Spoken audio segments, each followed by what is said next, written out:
God bless you and welcome back to our study in Hebrews chapter 11. We're looking at the heroes of faith. And in our last study, we looked at a man named Enoch, and he had the testimony that he pleased God. Hebrews 11:5-6 says, "By faith Enoch was taken from this life so that he did not experience death. He could not be found because God had taken him away. For before he was taken, he was commended as one who pleased God."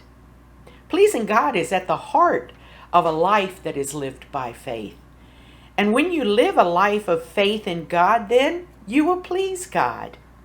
Hebrews 11 verse 6 says, "Without faith it's impossible to please God, because anyone who comes to him must believe that he exists and that he rewards those who earnestly seek him." By faith, these men lived and they did things that pleased God. And faith is defined for us back in Hebrews chapter 11 verses 1 and 2. "Now faith is being sure of what we hope for and certain of what we do not see. This is what the ancients were commended for." They were each commended for one reason or another, but it was all tied into having faith. The first of the ancients that we studied was in verse 3. It was Abel, and he was commended by God as a righteous man. Then we looked at Enoch, and he was commended as one who pleased God. And the meaning of commended means to be a witness of. Now, this doesn't mean that we're witnessing about God to others, but that God is witnessing about us.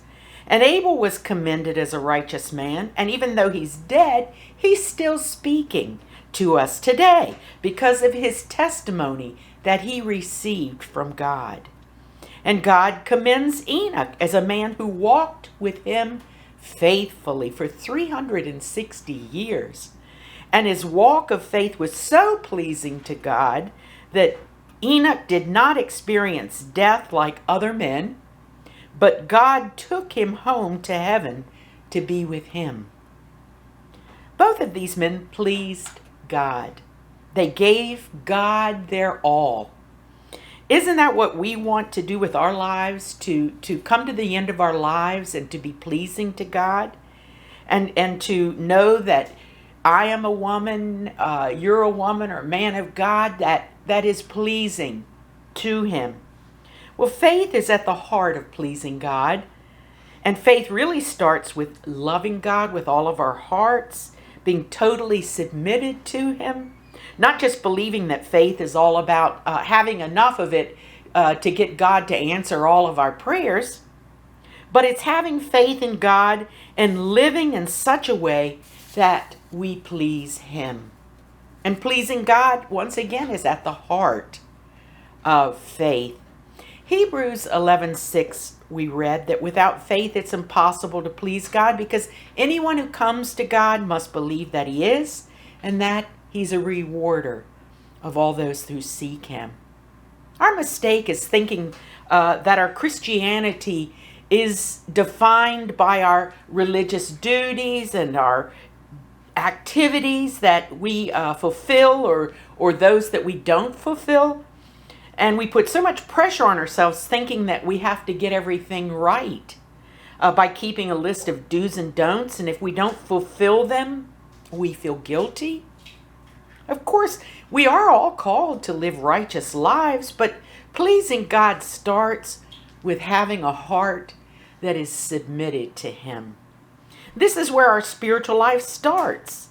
We can do all kinds of religious activities, but it's impossible to please God without faith. So how do we please God? Well, once again, we do that by faith. Verse 6 said that faith believes that God is real. God exists.